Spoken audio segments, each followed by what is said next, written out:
Man, I wish I knew about this band when I lived up in the Pacific Northwest. The song you're hearing right now is called Mount Tabor Derby Day. It's from the album In Orbit. The band is called the Apollo 4, and they are a surf band based out of Portland, Oregon, my old stomping grounds.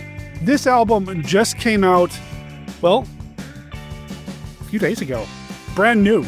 You can check it out at the Apollo 4, and that's 4 spelled out, .bandcamp.com. You can also find the Apollo 4 on Facebook. Just look them up, or go to apollo4.com and it'll direct you to their Facebook page. And they've got some shows coming up, like on June 20th. They're going to be playing at the Ponderosa Lounge at the Rose City Roundup in Portland. Also in Portland on June 25th at the Kenton Club for Hang 25.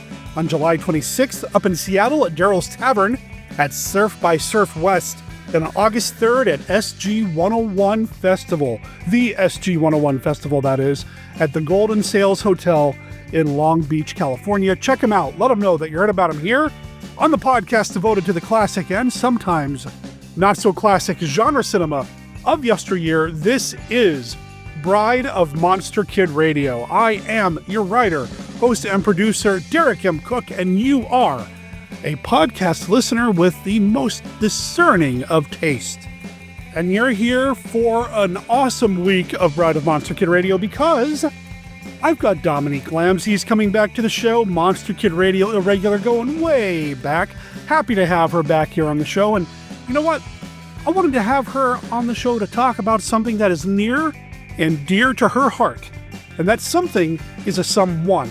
And that someone is our man, our boy. I just thumped my chest. Peter Cushing. That's right. Peter Cushing is one of the patron saints of Bride of Monster Kid Radio, Team Death, and just pretty much anywhere I happen to hang out because I love me some Peter Cushing. You know who loves Peter Cushing even more? That would be our gal Dominique. And so she's going to join me here in a little bit. We're going to talk about Peter Cushing, talk about her love of Peter Cushing, and talk about some of his films, and maybe even give you a few ideas for some movies that you should be checking out if you're a Cushing fan, but maybe haven't seen all of his films. So that's coming up later on in this episode. But of course, first we've got Mark Matsky's Beta Capsule review, going through every single episode of every single series of Ultraman. Ultraman Taro is the one he's working on right now. Every week he does the next episode in the series. We are in the back half of Ultraman Taro, and I am stoked because that means we're getting that much closer to Ultraman 80. I know we got some more to get through, but Ultraman 80 is my jam.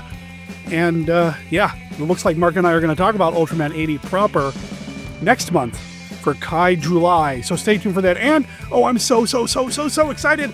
Beth has agreed to watch some Ultraman 80 as well. I don't know if she'll make it through the entire series. I hope she can make it through at least the first season. For my money, Ultraman 80's first season is better than the rest because that's where we got the school stuff as well, where he's also a teacher when he's not fighting monsters and being the... You know what? I'm going to sit on all of that until Mark and I have a chance to sit down to talk about Ultraman 80. Getting way ahead of myself. Ultraman Taro is coming up. Dominique is coming up. Peter Cushing is coming up. All after this.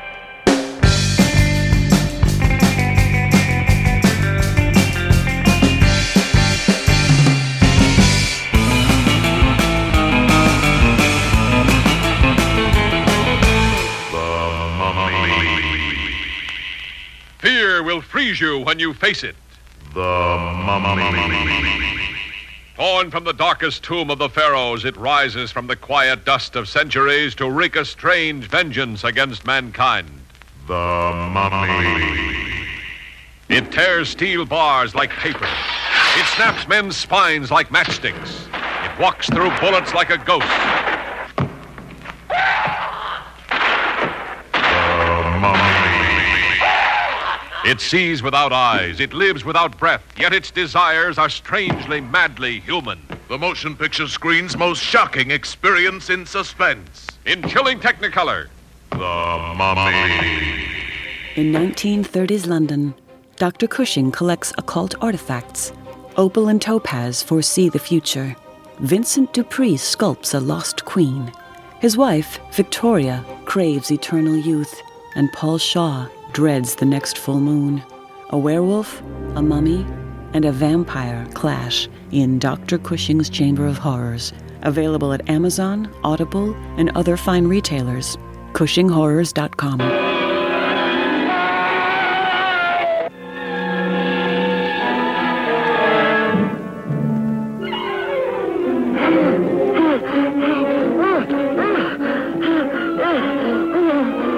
Dr. Terror's House of Horrors.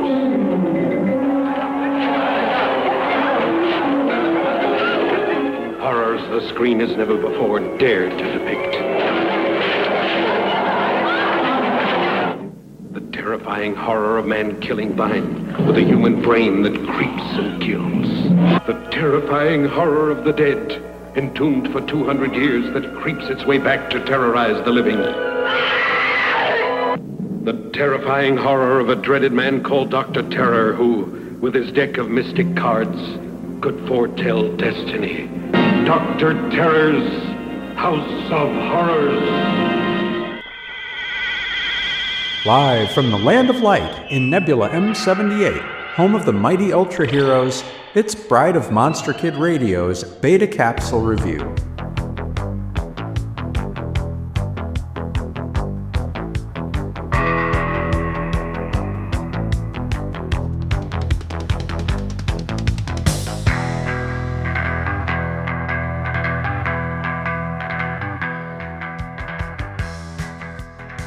Ultraman Taro, Episode 36, You Swine, the Bride Cried.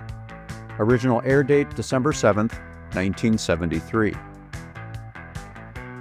Yoko and Kiyohiko are a brother and sister team selling stone-roasted sweet potatoes from their self-powered rolling cart. Kotaro is one of their customers, and after buying some sweet potatoes, he gives Kiyohiko a safety buzzer to use if he ever finds himself in trouble. The brother and sister also visit the worksite of Yoko's fiancé Iwatsubo, who is the foreman on a condominium project. The construction workers gather around for a nighttime snack, but afterwards Kiyohiko spots what appears to be an alien crash landing on the roof of the condo. His sister dismisses his claim, but the next day, when they visit Iwatsubo again to deliver lunch, his personality has completely changed. Kiyohiko deduces that the alien is to blame, and launching his own investigation soon observes his future brother-in-law venerating the sentient mask of Alien Ghost. He escapes, but when no adults take his report seriously, he takes matters into his own hands, attacking the alien-controlled construction crew with hot coals from his sweet potato cart. The boy is quickly overwhelmed and captured, and he can only hope that Kotaro follows up on his earlier call for help. Episode 36 of Ultraman Taro is a charming entry in the series, featuring child actor Tomonori Yazaki, who was 11 years old at the time. Yazaki had already appeared in Episode 8 of Ultraman Taro and would return for Episode 43.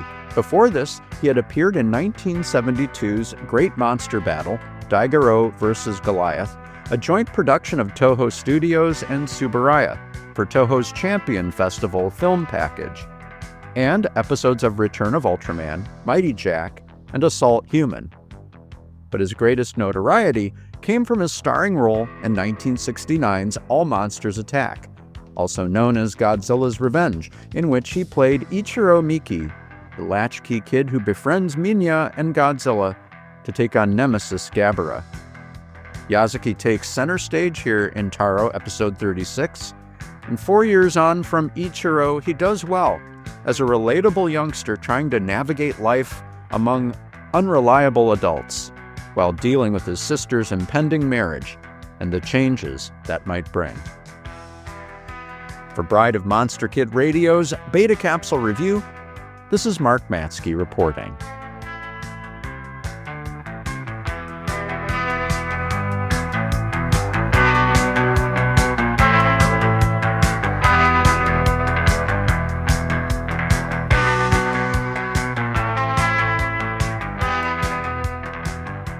Jolt of terror with two of America's most blood-chilling science fiction shockers, Island of the Burning Damned and Godzilla's Revenge. In this quiet setting, a tale of prehistoric horror is about to unfold with the science-baffling awakening of long-gone giants.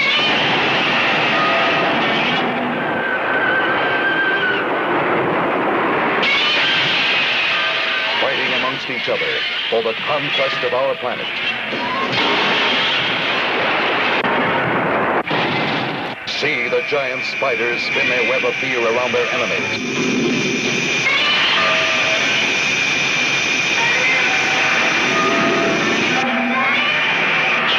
Godzilla's Revenge knows no limit. No end. No stopping. See man's last attempt at saving humanity from destruction. And Godzilla's Revenge. And on the same shot-filled program, Island of the Burning Dam. What is that strange noise and burning white heat that drove people to their death?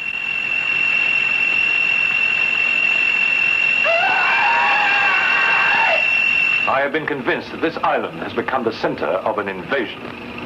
The central landing point for beings from another planet.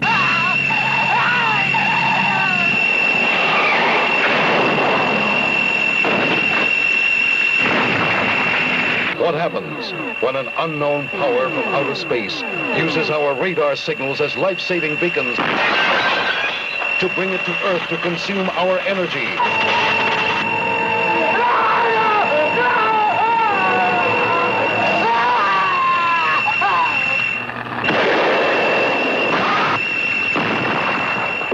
Island of the Burning Damned, an island desperate for help.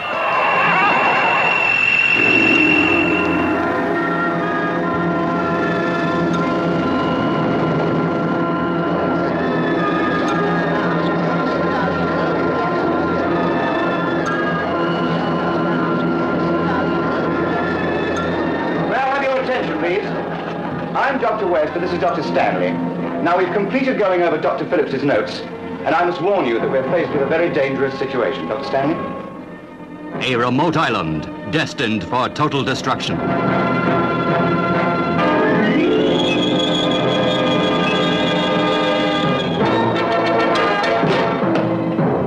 Listen, if you think there's something running loose on this island, you can't leave me alone. Tony, this could be... Don't leave me alone.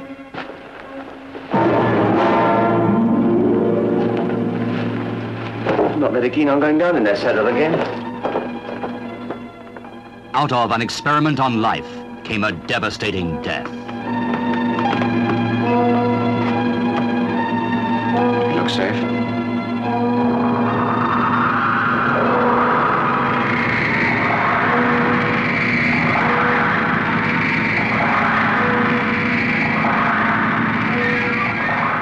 Science creates. Can science destroy? Now, this is very difficult to explain, but there are some creatures loose on this island, and they're dangerous. What do you mean, creatures? I wish I could tell you more, but we just don't know exactly what they are. Come on, let's get out of here. Listen to me! They're inactive now because they defined it, but we don't know for how long, and we can't stay here, so come on! Oh, David, I'm so frightened! So am I! Fiction or fact, this could really happen. Are you all right? No! There's one out here. In the car, quick!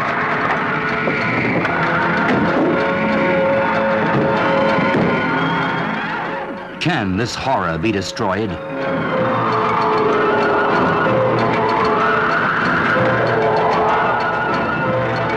David, do you really think we can get out of this?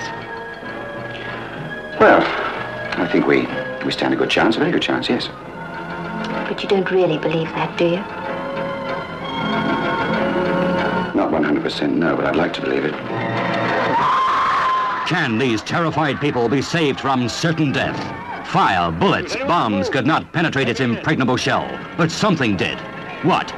See Island of Terror at this theater soon. The Brides of Dracula. Never before has a motion picture revealed so much of the mystical, the unnatural, The Brides of Dracula. Out of the unknown darkness he comes, the handsomest, the most evil Dracula of them all, bringing horror beyond human endurance to a fashionable girls' school.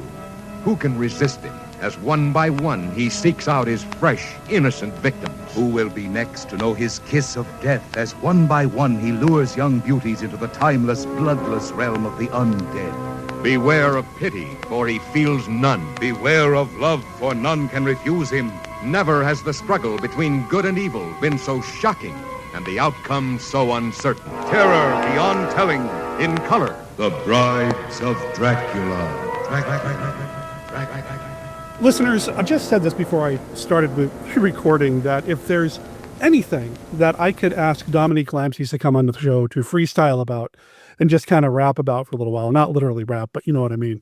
Peter Cushing is right up there, especially since she's been spending a lot of time with the films of Cushing and Lee and Price and that sort of thing. And I thought, you know what? We haven't had her on in a while. Let's get her on the show. How you doing, Dominique? Yeah, I'm good. How are you?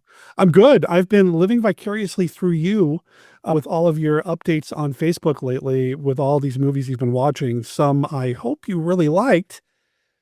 And I want to talk a little bit about that. But Peter Cushing, he's the man. And I haven't talked about I haven't talked about Peter Cushing in a long time here on the show. So let's do it, especially since the man just had a birthday. Exactly. Yeah. Exactly. Along with Lee and Price. Yes. I love that they're just bundled up like right there, bam. It's cosmic poetry is what it is. It is. It is. If there were three men in all of horrordom that I would expect to have birthdays either right on top of each other or on the exact same day, it's those three. They were magic Yep. together. Yep. And their most magical movie was House of Long Shadows, right? Yes, it was. Really? Okay. Yeah. I was setting you up. No, I did. Okay. Because, yeah, like, okay, let's stop and think for a second.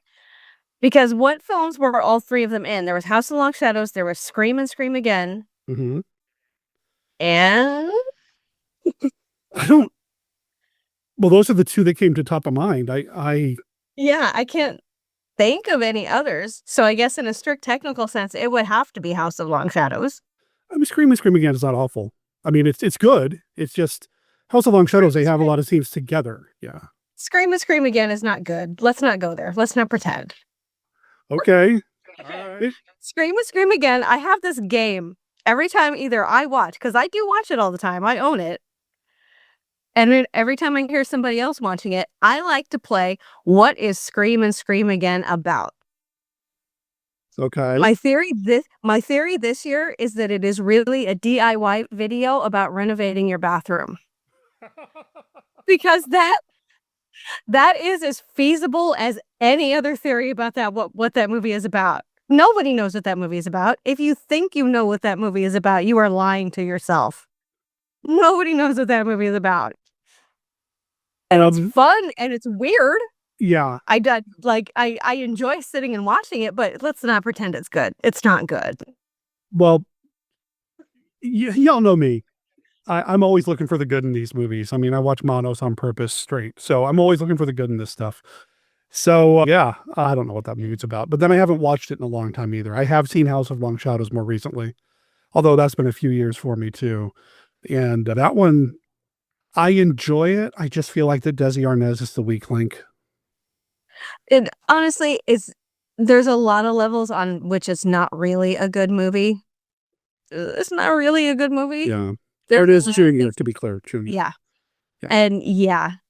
And I think part of it is that the character is just badly written. Like, I'm not saying he would have been good no matter what, but that character is just, he's one of those ones you just want to punch him in the face.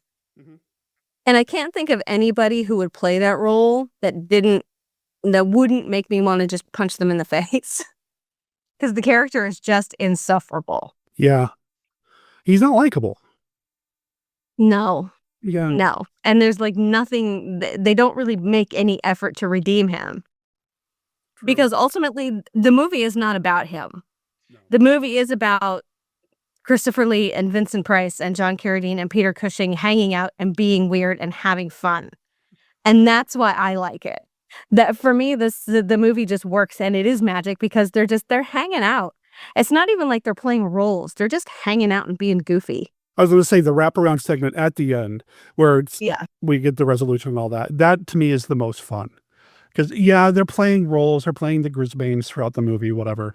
But at the end, when they're just hanging out, that would have been the day on set that I wanted to be on.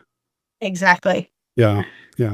And I think part of my issue with Arnaz Jr. too is that he just doesn't have the gravitas that the rest do. You could put anybody in that movie and they would disappear because you've got Cushing, Price, Lee, Carradine, even though he's not really as active in it, you just would fade into the background with those guys on screen. Yeah, absolutely. Yeah. But as far as Peter Cushing goes, I know that you're a big fan, probably a bigger fan than me. Have we ever talked about your first experience with Cushing? I don't know. What was your first experience watching Peter Cushing? Okay. So, way back in the day, the Sci-Fi Channel, back when the Sci-Fi Channel started. Okay. They did this thing where it was February. So for Valentine's Day, when they didn't have a lot of programming, they made Valentine's Day Vampire Month. Because the vampires are sexy and da-da-da. And I actually got into the Sci-Fi Channel through that because they were showing a bunch of Forever Night, because I'm a huge Forever Night fan.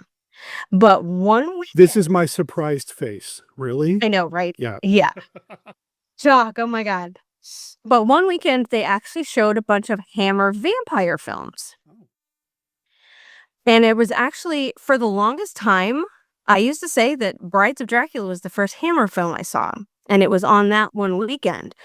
But recently, I realized I misremembered. And I misremembered strategically because the first Hammer film I ever saw, directly before Brides of Dracula, was Captain Kronos. Which is one of your favorites. It is one of my favorites. Okay, that was sarcasm, guys. It is not. I really do not. The Captain Kronos is one of the handful of Hammer films I actively do not like, although I probably should revisit it. But it's okay. Not everybody's perfect, Dominique. Some people are allowed to be wrong about things. That's all right. I know, Derek. Some people are allowed to be wrong about things. But this is not the Captain Kronos cast, so I'm not gonna debate you on that one. Yeah, no, we're not gonna go there. We can have that conversation later. Okay. But it was Brides of Dracula. Okay. And and I remember just thinking, I was watching that movie, and I remember thinking, "Whoa, who's this guy?" And then I looked him up, and it snowballed from there, and I can't even remember when that was. Probably 20 years later, I have now realized that I am the reincarnation of Helen Cushing. So here we are. Oh, wow. Okay, yeah, definitely a bigger fan than me then, because I can't say that. Yeah. It'd be weird if I did. Brides of Dracula, I love Brides of Dracula. It's one of my favorite Hammer films, and it's mostly because of Cushing. His Van Helsing in that. I know it's the same character from Horror of Dracula, and he's great in that too, don't get me wrong. But Van Helsing in Bride of Frankenstein, that's the guy that I know is going to save the day. He is incredible in that. He knows things and he does things. He's amazing. And and I know there's a stuntman involved. I don't care. The windmill to the cross. I mean, come on. He burns a vampire bite out of his own neck. Come on. I mean, yeah. Van Helsing is action hero. I love it. Happiness is Peter Cushing jumping off things. Yeah. Because he really liked doing it. He really liked doing his stunts. Yes, he does. Yes, he does. Yeah, I mean, going back to Horror of Dracula, which, side note, are we excited about a new Horror of Dracula cut coming out? Yeah, I am. Yeah, I'm looking forward to it. I'm hoping we get it here. I imagine we will. Because it's one of those things I've heard, like, vague, shadowy rumors of there was a Japanese cut, but I've never heard anybody say what it actually is or anything. And I'm curious. I'm not entirely convinced it's going to be different, but on the other hand, it's going to be 4K. So I'm there. For listeners who don't know, John Gore, who is the current owner and has the best last name for the owner of Hammer Studios, Hammer Films, and he's picked up some non-Hammer stuff as well that he's going to be releasing under the Hammer.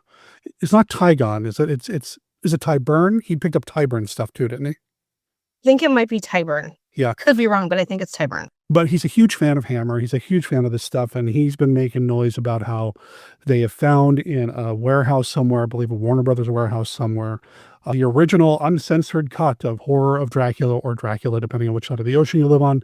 And it's footage that was released in Japan before the censors in the UK and the US got a hold of it. There are some clips of this on the Blu-ray of Horror of Dracula that came out, or just Dracula, a few years ago, but it's very short, very poor quality, and has Japanese writing all over the screen. And it's more of the graphic, I think, the Count disintegrating stuff. But I am hopeful that it is going to show up here in the States as well, because I would love to see it on the big screen. Oh man, like that would be, amazing. And to see Peter Cushing jumping off of a long table and pulling down a curtain to expose Count Dracula to the sunshine in 4K on the big screen, I'm there front and center. Yeah, absolutely.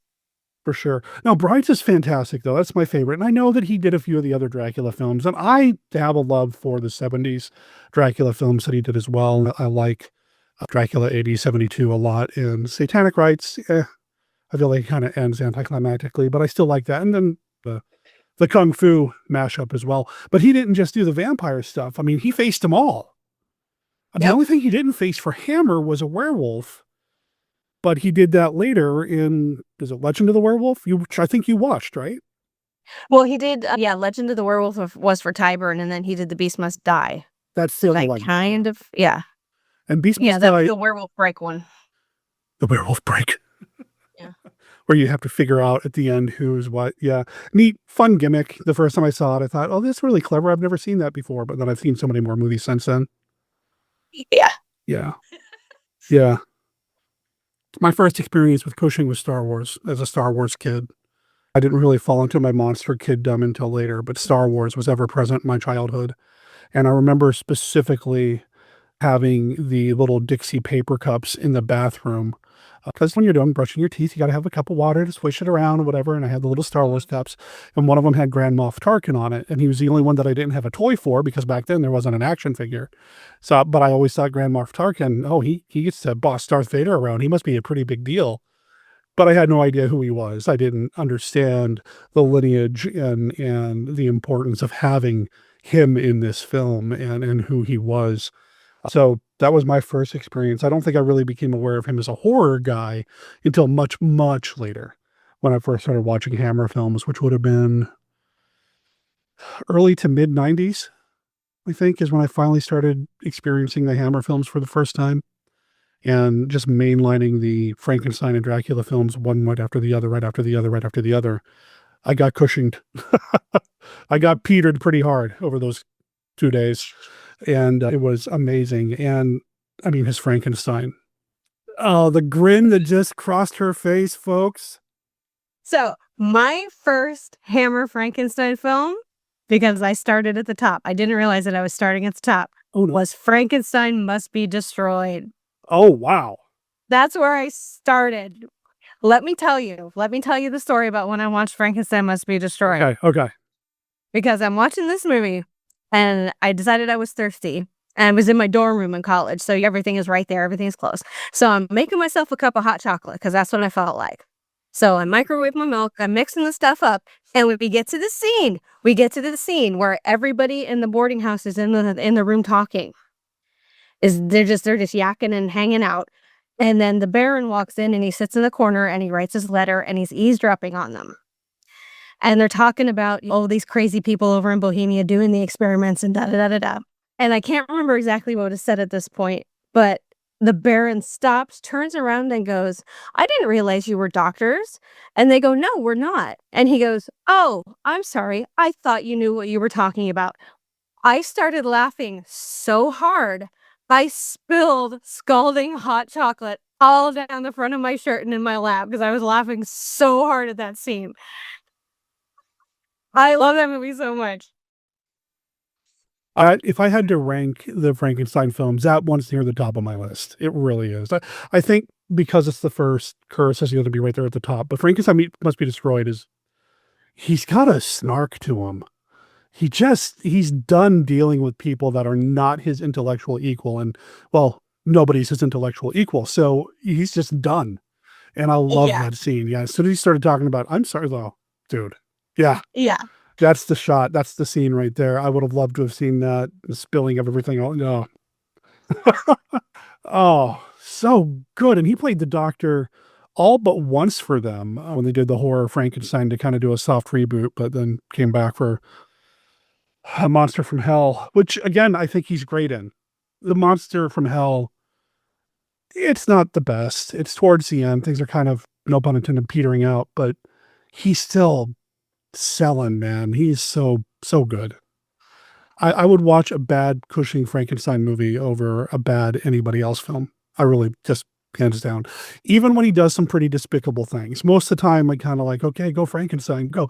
He does take advantage of a young lady in one of the films, and that's not great, but Well, because I've talked about this actually with Stephen Turek and Alistair over at Hammerama, is that in the Frankenstein films, with the exception of horror, they unintentionally created a character arc. They didn't do it on purpose, but if you watch the films as a whole, the Baron has a very solid trajectory. Because in Curse of Frankenstein, he's starting it out. There's the arrogance, there's the naivete about it, it's the young kid going out to conquer the world. And as we move through, we get the peaks and the valleys of revenge, where it's sort of like, yeah, things go wrong, but ultimately he triumphs because he uses it on himself. And then like evil, we get a bit of a valley because basically he's sort of just a whiny emo kid who can't replicate his success. And then we get, because it almost makes sense when we go from like evil to Frankenstein created woman, because he's like, well, this didn't work, so I'm going to go and do something completely off the wall that makes no sense. It's basically witchcraft and make people believe it. And then we have sort of that wild experimentation period, which works but doesn't work. But that leads to the refinement and just that razor sharpness we get in Must Be Destroyed. Because of the movies, I think, because depending on what time of the day you ask me, I vacillate between my favorite being Created Woman and Must Be Destroyed. okay. Because Created Woman is just wild. It's just wild. And I really like it about that. But I think objectively, Must Be Destroyed is the best one, because everybody here has been doing this with this character so long that it all just comes to the point.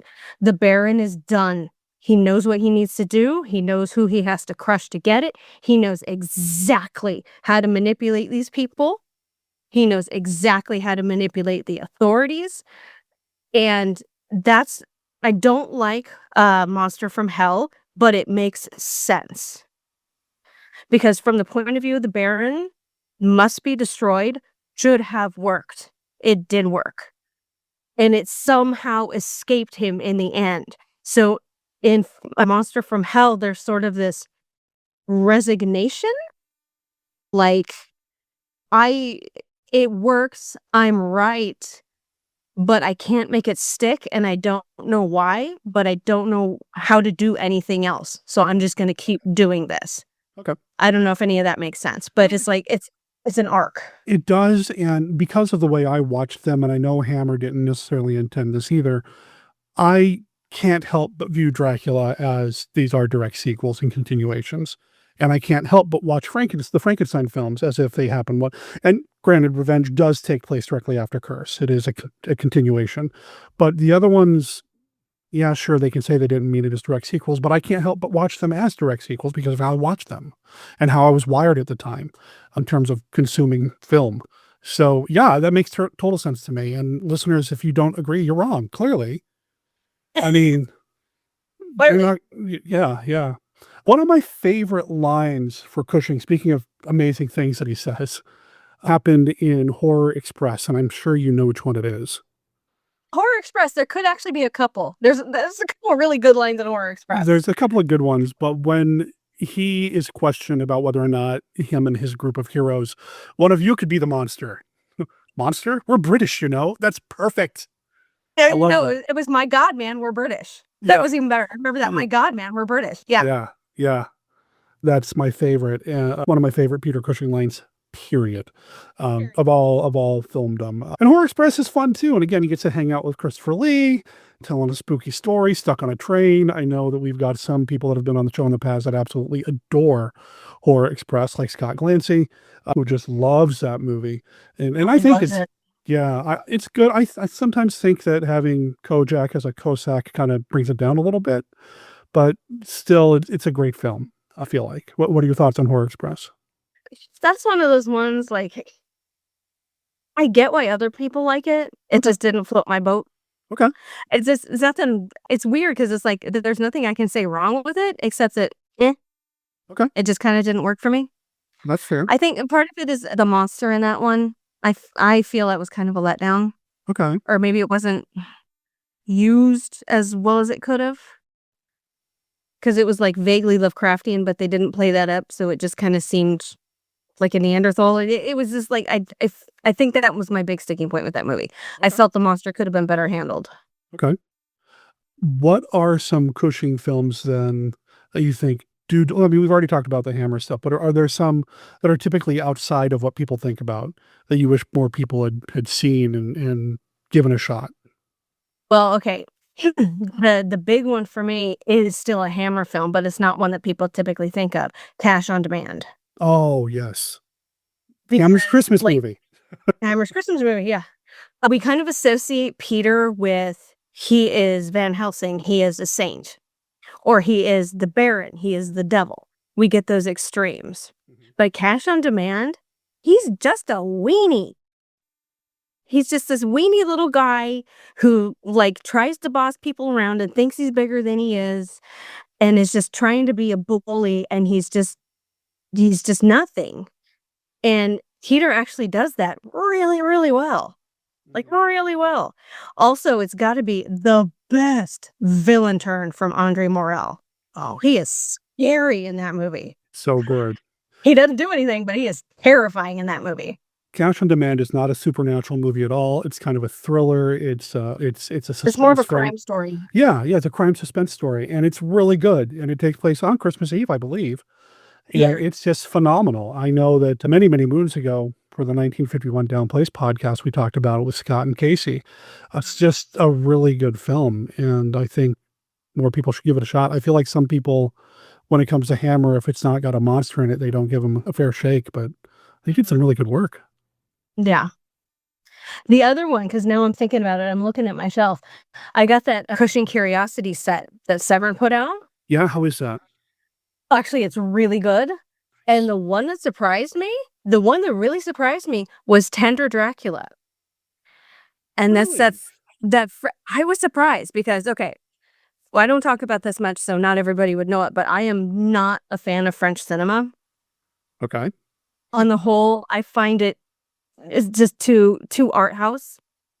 I think a lot of people know what they mean when I say that. It's very pretentious and it doesn't bother to try and make sense. And like, I'm okay with art house movies, but I'm a narrative movie person. That's just the way my brain works. I want a story. I want A, B, C, D. And this one doesn't necessarily have that. The thing is, he plays in that movie for comedy, and nobody appreciates how legit funny he was. He was really funny. And there's something, like, even though it's basically a softcore porno, and you've got, like, hot chicks running around naked, like, getting spanked and all sorts of weird kinky stuff, it is weirdly heartfelt and wholesome. Because it's just about this dealing with his family issues and loving his wife and trying to get through that. And that's the heart of the movie, and Peter Cushing in it. I actually found it funny. Sure. But yeah, and there was also the guy who made it was actually a huge Hammer fan. There's a bunch of like Hammer Easter eggs in that movie, way more than I expected, and they were like deep cut good ones too. And I was surprised by that one. I liked it way more than I thought. And I'm not going to say I really liked it, but I was expecting to just hate it, and I didn't. Okay. So if you get the chance, I would try that one, definitely. I know that every once in a while, Cushing, Peter, I'll just start calling him Peter now too, did do some films that weren't necessarily for all monster kids, like that one. Didn't he have a problem with corruption as well? Ooh, okay. Have you seen Corruption? I have it on Blu-ray. I've watched it once, and that was enough. Yeah, that movie is rough. Yeah. I think that was one of the post Helen dying, just give me something to do movies. Okay. That, yeah. I don't know how they talked him into that, even at that point. It's pretty hard. Yeah, 1968, and I mean the one sheet flat out says corruption is not a woman's picture. I mean, It is true. it's really, I mean, if that's how you're going to bill it, it's just kind of scratching the surface. It's kind of, oof. But I don't want to get too down on some of the stuff that's a little questionable. I mean, I don't think I've seen Tender Dracula in a very, very long time. I'll give it another shot. Give it another shot. I weirdly enjoyed it. I weirdly enjoy Land of the Minotaur. I don't know if I've seen that one. I think it's got another title too, but it takes place in Greece, and he plays it's him and Donald Pleasance together, which I think is another great pairing. The two of them together are great. Absolutely. But Land of the Minotaur is, I believe, the American title. I can't remember what it was called overseas, as if I don't have the internet and I can look it up real quick. Land of the Minotaur, 1976. The Devil's Men is the other title of it. But yeah, it takes place in Greece, modern day Greece, and Peter Cushing is like this leader of this cult, this doing some bad stuff, and Donald Pleasance is a niece, I believe. And her friends are getting involved with things and are in danger. And I really liked that one quite a bit. I like Peter Cushing as a villain as much as I like him as a hero. Mm-hmm. So, yeah. And so that's one that I would recommend people check out. But again, it's later. It's like in the 70s. So things are a little less Monster Kid-ish at that point. Yeah. The heyday of what we talk about here is the Hammer stuff. Why do I want to say Asylum? It wasn't Asylum. Amicus. Which, I don't know. Asylum, just none, yeah. Is the Asylum of Hammer Amicus? I don't know. A lot of their stories take place in asylums. I don't know. So he did a lot of Amicus stuff to a lot of the anthologies, like Dr. Terror's House of Horrors. Dr. Terror. I love you, Peter. I love you. You know I love you. Never do a German accent. That's the worst German accent I've ever heard in my entire life. Don't do that. So is he better in that one or Shockwaves as a German? Actually, the Shockwaves accent is better. Yeah. The Shockwaves accent is better. I remember thinking that. I'm like, oh, this isn't as bad as Dr. Terror. When I saw Shockwaves the first time. But Dr. Terror has the eyebrows. I mean, the eyebrows do win, though. His facial makeup, the hair and makeup was amazing. And I really like Dr. Terror's House of Horrors. I think that's probably the most iconic of the Amicus films. Just because you got all the heavy hitters in it. You got Cushing, you got Lee. Yeah. You got all the guys in it. So there's some good stuff there, too. And I know, let's see, I'm trying to think of some of the other ones that we don't talk about enough as far as I'm concerned. I really like the one that Christopher Lee's production company did the one time. I know Cushing's not in it very much, but Nothing But the Night. Nothing But the Night, yeah. I really like that film in general. I'd like to talk about it here on the show proper. But I really like that movie. I've got a one-sheet game storage for it that I'd like to get mounted wherever it is I end up. But I really like that, even though he's not in it very often, very much. And then there's they look like little killer raviolis with a thing coming out of them. Island of Terror. That's it. Island of Terror. Yes. Creeping Terror Light. They're little creeping terrors. Have you ever made one of those? I'm working on it. The thing is, because I was looking at it and I'm like, I'm trying to draw the sketches and it's legit the Creeping Terror. My design, my design for it would basically be the Creeping Terror. Okay. So I have to think up something that like differentiates it. Because see, that one is very special for me, Island of Terror, because that was the first movie where I ever looked at a monster and said, that is the dumbest thing I've ever seen. I love it. That was where that started for me. That was that movie right there. That we can talk about the Tingler all we want to, but essentially the birth of the House of Silent Graves is Island of Terror. Because those were dumb. They're dumb looking, but I love them. Island of Terror, 1966. He loses an arm in that, I believe. Or a hand, doesn't he? I think it's a hand? I think. think. He loses a hand. Yeah, it's been a while since I've seen it. And as Dominique and I were talking about previously before I hit record, like her, a lot of my movies are over in storage right now as well, so I don't really have access to it. But I know I've seen it, and it's been a long time since I've seen it. Too long, clearly. But I really like that one, too. And Night of the Burning Damned, or whatever it is, in the double feature like kind of film that was shot around the same time I really like as well with him in it. I feel like if you ever have a movie where Peter Cushing and Christopher Lee are teaming up together to save the day, the threat's a big deal. Yeah, exactly. Like in Horror Express or Island of the Burning Damned, when they're teaming up, when these two icons of horror are our only hope. Yeah. Yeah, things are down. Things are dire. Yeah, exactly. I mean, he's just so good, and he's done so much great work. We talked about Corruption and some of the other movies that maybe we wish he hadn't been in or didn't do certain things in certain films. I don't know if there is a movie, though, that's ever made worse by having him in it. It's always a good thing to have him in these things. These are all wonderful movies. The minute he shows up, even in movies, something like Top Secret, the minute he turns up, suddenly the movie's elevated. Yeah. No, absolutely. What is out there that... I'm sorry, go ahead. Laurence Olivier said Peter Cushing was the best actor Britain produced in that generation. Laurence Olivier said that. Yeah. Speaking of which, if we want to talk about films that have Peter Cushing in it that nobody talks about, that you should go see, you should watch the Laurence Olivier Hamlet. Because he has a small role in that as Sir Osric, the guy in the end who does the duel between Hamlet and Laertes. And he manages to steal the show. He plays it with this weird foppishness that absolutely steals the scene, and it's hilarious and great. And again, he's funny. Okay. And actually, Christopher Lee has a tiny role in that one, too. That's one of the first times they were ever together. Okay. I'll have to check that out. At one point, I was trying to check out some of his very, very, very early work and got frustrated because I just couldn't find any of it. But this was also back in the day when I worked at a Blockbuster Video and things were only available on VHS. So I wonder if I would have better luck now going back and trying to find some of this stuff. I know this because I found a bunch of it. I know this would make Beth very, very happy because she's a huge Jane Austen fan. He played Mr. Darcy in Pride and Prejudice. Yeah, but I think it's one of the BBC ones that we can't get anymore. I think it got erased. Darn it. Oh, that would have been a fun date night with me and Beth. Because, the 1984, I got the BFI DVD of that, but it's in storage. I haven't watched it yet. Oh, he's really good in that. Yeah, I haven't watched that one yet. Really, really good in that. He also did he play the Sheriff of Nottingham for Hammer at one point? Yeah, sort of Sherwood Forest, I believe. Yeah, and he's really good in that too. Again, we keep going back to Hammer, even though he did so much more. I mean, he played Sherlock Holmes for Hammer once, but he also did an iconic Sherlock Holmes on television for so long, which is just great. Yeah. That one is a little tricky because you can tell he's struggling. Mm-hmm. Because the available episodes of that are on the Cushing Curiosities box set. All the ones that are available are in the box set. Okay. But yeah, they did a massive disservice because they screwed that production up so bad. You can tell. How do you mean? You could tell. They did things like they changed the script at the last minute.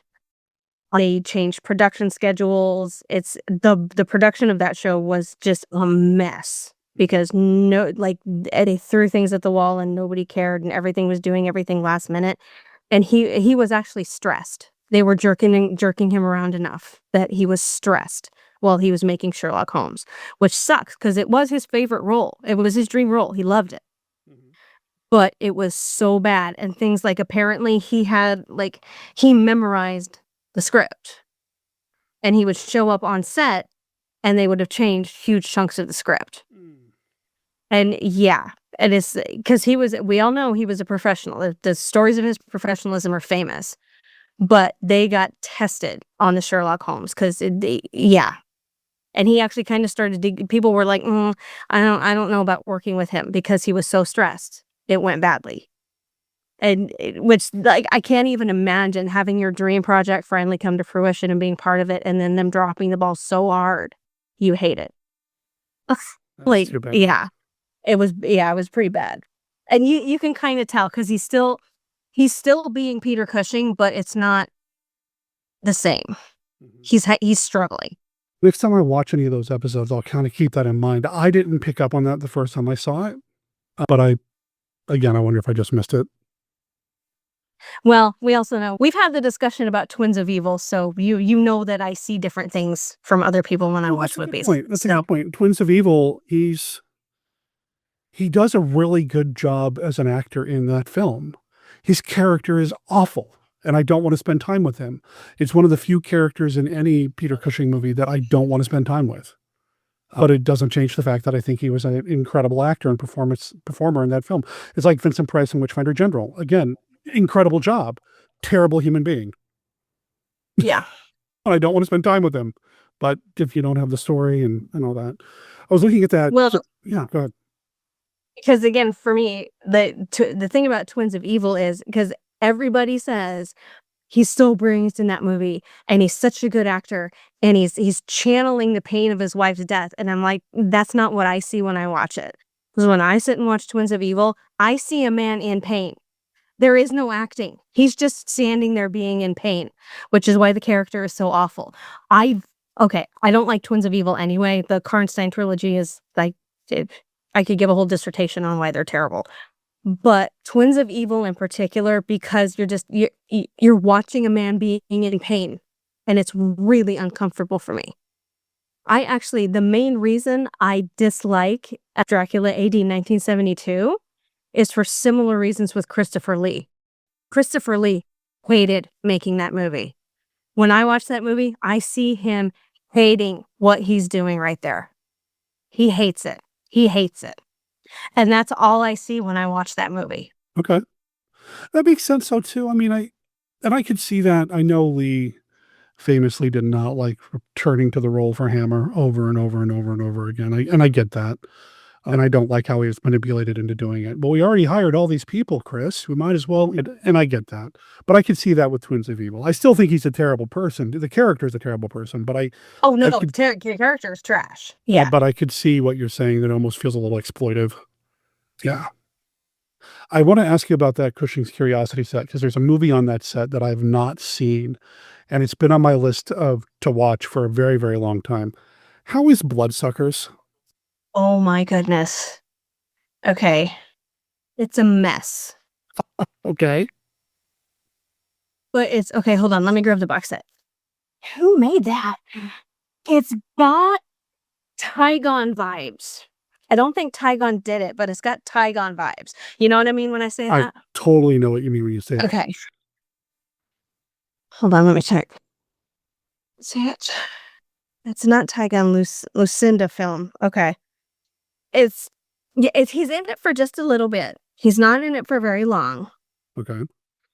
And it's got this weird Lovecraftian thing of academics gone wrong. Okay. Where you're delving into things you shouldn't be. And you find out things that the world wasn't supposed to know. And it is interesting because they go ancient Greek with it, which you don't see very often. So that was kind of a nice change. Okay. But it was very much ruined by we're going to have an orgy scene and naked chicks running around and stuff like that. Well, it's the early 70s again, so. Yeah, exactly. It's, again, like The Vampire Lovers could have been a great movie if it hadn't been made for the male gaze. This one I feel like is the same thing. This could have been a really good movie if it hadn't just been made for the express purpose of having chicks with their boobs out, getting ripped out. The seeds are there. I think calling it a vampire movie is generous. And it didn't really feel like a vampire movie to me. Okay. But you've always been a little more open in your definition of vampirism, so you might see it that way. I mean, you are the person that insists that Blackula is actually Dracula, so I don't know if that's really fair to put on just me. Oh, do you want to go there? We will go there. Oh, we don't have time. Oh, yeah, okay. Man, start a fight and then walk away. But yeah, it was like, I'm glad we have it. I'm really glad that they put it together and everything. It's just, I don't know. It's one of those ones, could have been really good. Could have been really good. It could have been. I just feel like they didn't take it seriously enough. Okay. I don't know if that's the right way to put it, but I feel had they not played it for exploitation, it would have been like 1,000-fold better movie. It would have been like a legit good movie. Okay. And he's in it for like 2 seconds or something like that. He's barely in it. Peter's barely in it. I know that we've got to wrap up. Is there a role that you wish that Peter Cushing had played that he just never had a chance to or was given a fair opportunity to do so? Yeah. I don't know. How do you think he would have done as Quatermass? How do you think he would have done as Quatermass? I think he would have been good as Quatermass. Yeah, I think so. I think he would have been good as Quatermass. I think... See, that would have been another middling role for me. Because if you look at, like, the way Andrew Keir did it, he was still, like, a good guy, but he was very terse. And he was very snippy. And I feel like for Peter, that's sort of a mid-lane thing. Because, again, either the sinner or the saint. So it's hard to picture him being an annoyed good guy. I feel like that role is a little more in line with Christopher Lee. Ooh. Yeah? I think Christopher Lee would have rocked Quatermass hard. Yeah. I'm thinking. Because for some reason, like, I almost wish... I know it wasn't around then, but I wish they had done a version of The Woman in Black with him in his heyday. Because I actually feel like he would have done good as the lawyer, the Daniel Radcliffe character. All right. Because, like, I remember watching The Woman in Black when it came out, and I thought Peter Cushing would be good as the Daniel Radcliffe character. And I wanted Michael Ripper to be, oh, God, basically the guy who was sitting around, like, spouting... In the cemetery spouting, like old spouting doom. I'm like, oh God, that's Michael Ripper. They wrote that for Michael Ripper. Seemed like there was something else I was thinking of. Oh well, okay. I was talking Dark Shadows casting because that came up. Because I was talking about how I wanted Christopher Lee to just basically play every David Thayer role, or Thayer David role. Because he would have been great as Count Patofi. He would have been great as Stokes. Yep. And then I got to thinking about it, and I actually want Peter Cushing to play Roger. I think Peter would have rocked Roger. Ooh. But like all of Roger's and all of Louis Edmonds' characters. Okay. I like it. Yeah. I feel like I have an answer to that, but I can't remember it. So what's your answer to that? I don't know. I mean, it's easy to say I wish he had done this kind of movie or that kind of movie, that sort of thing. Put him in the Whit Bissell role in Creature from the Black Lagoon or something like that. But then you lose Whit Bissell. So... And I would have loved to have seen Peter and company dealing with kaiju, but that would be a stretch. I don't know. It's hard to say. I would have loved to have seen these guys really commit and get into a Lovecraftian adaptation of some sort instead of just kind of dancing around it like with Horror Express or some of these other things. Full on adaptation of something, but I don't know which character he'd play. I know. Oh no, you know what would have been cool on those lines? We just need like an anthology series of like all the M.R. James short stories, and Peter Cushing is always the scholar getting into trouble with the ghost in the cathedral. That makes sense. That would have rocked. That's it. That's the winning answer. Yes. I know you got to get moving on. You got stuff you got to do, but you mentioned House of Silent Graves. I want people to check that out. Are you able to fulfill orders right now, or? I am, yes. You can go to Facebook, House of Silent Graves. There is a small catalog of what is available right now. You can also just email houseofsilentgraves@gmail.com. I'm always open to special orders if there's something that you want that you've never seen me make, or just something that I had at a convention. I had a guy say he wanted the Invasion of the Saucermen guys. So I'm slowly working on that. So that's something that's on the pipeline. But I'm always open to that. So if there's something you want, I mean, please don't say the Deadly Mantis because A, that's really hard. B, I can't make it look special. But stuff like that. I have seen her Mothra in person. I've seen somebody buy her Mothra in person, and that dude was so stoked. It's super good stuff, super good work. So the tagline from her Facebook page at the House of Silent Graves is a place to love, honor, and celebrate the monsters that don't get their due, and hug your monsters. Hug your monsters and play with your toys. And then what's your website? You've been posting some things on your blog lately. I want to say wordpress.com/University of the Bizarre. University of the Bizarre. That's it. That's what I was looking for. I am in the middle of, because way back in the day, eons ago, I used to write. And I've been trying to get back into that. So I've actually been working on since it's the 60th anniversary of Dark Shadows. You should all be watching Dark Shadows now. Mm-hmm. I've been doing a fan fiction that I have always wanted to do and then nobody has ever done. And I am in the middle of the life story of Count Patofi. So we got through actually the first part was a Strange Paradise tie-in, which was a weird Canadian Dark Shadows ripoff. It's so weird. From the late 60s. It's very strange, and nobody's ever heard of it, so nobody gets that it's a Strange Paradise ripoff. I know what Strange Paradise is. Yeah. I've heard of it. It's a 20-year-old Patofi basically having to solve a murder mystery in a manor in Vienna in 1790-something. That's awesome. I am currently in the middle of part 2, which is the infamous Forest of Ajdan incident, which is the part that creates Count Patofi and gets his hand cut off and all that fun stuff. So this one's going to be fun. It's going to be nasty. The universityofthebazaar.wordpress.com. I'll make sure there's links to this as well as the House of Silent Grave over at monsterkidradio.net. And you all should be checking that out and supporting the Monster Kids that bring us so much amazing content. I am right there with you when it comes to writing, Dominique. So I am, as your friend, I am so stoked that you were writing again. One, because I love your stuff, but two, I mean, you're my friend and I want you to be happy. And I know for me, creating is like one of the happiest things that we can do. So I'm just really excited for you. And Jeff and you are going to be attending the Dark Shadows convention coming up. So if you are in the area, it's happening in somewhere in California. LA. It's at a hotel right next to the LAX. This is the Dark Shadows 60th anniversary, Westin Los Angeles Airport. Yeah. Yeah. And it's happening July 31st through August 2nd. I'm sure Jeff would be down for a hug. I can't speak for Dominique because she's probably just going to be a melted puddle of glitter and vampire bats, having a good time meeting all of her Dark Shadows favorites. So, but if you're there, I mean, I'm sure she'd be up for saying hi. Yeah. Yeah. You just look for the person like running around like a chicken with his head cut off crying, and that'll be me. I used to say that if you wanted to find me at a convention, look for the person who looks like he's having the most fun in the room. I think this is literally what you're going to be at the convention, the person who's having the most fun in the room. So pretty much, yeah. I'm so excited for you guys. I am so stoked that you're going to get to go. Have a good time. And, oh, man, I hope you guys make it back in one piece and I can hear about it.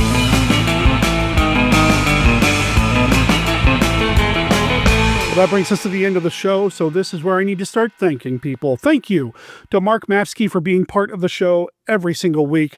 Dude, you make the shows that much better. And thank you to Dominique for stepping in at the last minute. We actually recorded that Sunday morning, and I had every intention of getting it out Sunday night, but Beth is out of town, and she actually flew out Monday, and we had to finish getting her ready to go, and you'll have to forgive me.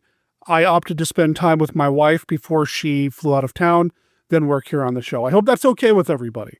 What that does mean, though, is that for the next 2 weeks, I am batching it. I am a bachelor for the next 2 weeks. Okay, I'm not really a bachelor.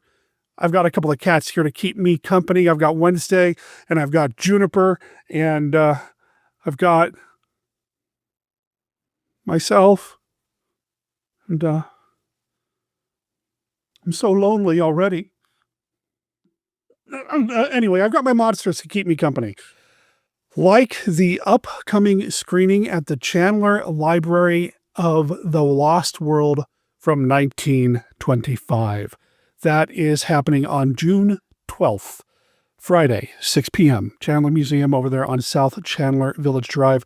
I'll make sure there is a link in the show notes. It is free to go to, but you do need to reserve your spot. I suspect they have limited seating. I've never been there before myself, so I'm really excited to check this out. Now, this will have a stop animation artist by the name of Amy DeCosson as a featured speaker.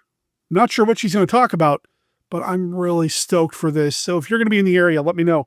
I would love to bump into you. Now, before that, this upcoming weekend is Fan Fusion Phoenix, and Team Death, Bride of Monster Kid Radio, will be there as press. We have a media pass, and I'm really excited about this. I'm going to be running around. Oh, man, my feet are going to hurt so bad by the time the weekend's over. Running around, catching as many recordings as I possibly can, bringing you content, getting what we can for the show. I don't know how many episodes I'm going to be able to get out of it, but I'm going to try my best. If you're going to be at Fan Fusion, let me know. Check me out. Check me out. Track me down. Not check me out. That's weird. Well, you know what I mean. I would love to bump into you at Fan Fusion as well. And I think you've already mentioned in the previous week that Gathering of the Ghouls accepted our panel and that's happening later this summer. Stay tuned as we get closer to that event where Beth and I will be moderating and hosting and talking about classic monster movies for modern horror fans. So that is coming up here in the near future. What else is happening in the future? I have no idea. My compass, the person who kind of helps keep me on task, is on an airplane right now as I'm recording this. So I don't have anything lined up yet for next week, but when I do, I will announce it on Patreon at patreon.com/MonsterKidRadio. This is where I post the show notes for this week's episode, as well as on Facebook and X and Blue Sky and Instagram and wherever else. But Patreon is the only place where I announce what's coming up on the next episode of Bride of Monster Kid Radio. So if you want to know what's going on, join us on Patreon. You don't have to be a paying patron to do this, but you do have to subscribe to us, become a follower on Patreon. I think that's what they call them. Check it out, patreon.com/MonsterKidRadio. You know, I wouldn't mind talking about more Peter Cushing films here on the show. And I mentioned Land of the Minotaur, The Devil's Men. I really like this movie. If there's anybody out there that enjoys this movie and wants to talk about it with me, reach out to me and let me know. You can contact me at monsterkidradio@gmail.com, or you can call and leave us a voicemail at 360-524-2484. Now, the voicemail line does have a hard 3-minute limit. If you call in and leave a message that's just kind of like for me, hey, Derek, I want to record about this, or I'll join you for that conversation, or whatever, cool. But if you leave something for the show, know that you've got a hard 3-minute limit. If you have to call back to continue your comment, I will stitch things together. So it just sounds like it's one cohesive voicemail. Of course, you're also welcome to just send me an audio file at monsterkidradio@gmail.com. There can be a WAV file, an MP3 file. I'll take what other formats there are. I'm sure I can figure out a way to extract them and inject them into a future episode of Bride of Monster Kid Radio. Lots of stuff that I would love to talk about. There are still so many movies that I'd love to talk about. The Nothing But the Night. Talked about that with Dominique a little bit. I've never talked about that proper here on the show. I did at one point have conversations with somebody out there, and forgive me, I forget who it was. If it was you, I'm sorry. But if it was you, please reach out to me and remind me that we talked about talking about that movie here on the show, because I would love to do it. Also, I wanted to let you know that I am in contact with Chris McMillan. Looks like Chris is busy, but I made it pretty clear to him that his voice is missed here on Bride of Monster Kid Radio, and we're going to get him back on. I have been thinking a lot about the early days of Monster Kid Radio, and Chris was there from the very beginning. He was on the very, very first episode, so many years ago, many, many moons ago, when the world was young and dinosaurs roamed the earth. Chris and I were rapping about monster movies. I'd love to get him back on the show. There's a lot of people I'd like to have back on the show. If you have been on the show in the past and you haven't been on in a while, and you want to make sure I remember you and you want to come back to the show, reach out to me. Let me know. Did not mean for that to rhyme. I am now taking up too much time. It is time to bring the show to an end so I can render the file and hit send, so you have a new episode to put into your ears when you want to hear about the monster movies that leave you filled with fears. I can't keep going with this rhyming thing. Yeah. Bride of Monster Kid Radio is a Team Death production. All original content of Bride of Monster Kid Radio is licensed under a Creative Commons Attribution, Non-Commercial, No Derivatives 4.0 Unported license. You can learn more about Team Death, our other projects like Death Designs, Mail Order Zombie, the Team Death YouTube channel, and more at www.teamdeath.com. Remember, death is spelled D-E-T-H. All previous episodes of this podcast, as well as the original Monster Kid Radio podcast, are available at www.monsterkidradio.net. Please rate and review Bride of Monster Kid Radio wherever you download your favorite podcasts. Mount Tabor Derby Day is copyright 2026, The Apollo 4. You can find out more about them at theapollo4.bandcamp.com and check out their brand new album, In Orbit. Just came out a few days ago. You can find them on Bandcamp, you can find them on Facebook, and you can find them live when they're performing at the Rose City Roundup on June 20th, at Hang 25 on June 25th, at Surf by Surfwest on June 26th, and the SG 101 Festival, I think that stands for Surf Guitar, 101 Festival on August 3rd. I'll make sure there's links to that in the show notes as well. Just make sure you let them know you heard about them here on Bride of Monster Kid Radio. My name's Derek M. Cook. I'll talk to everybody next time. Ciao.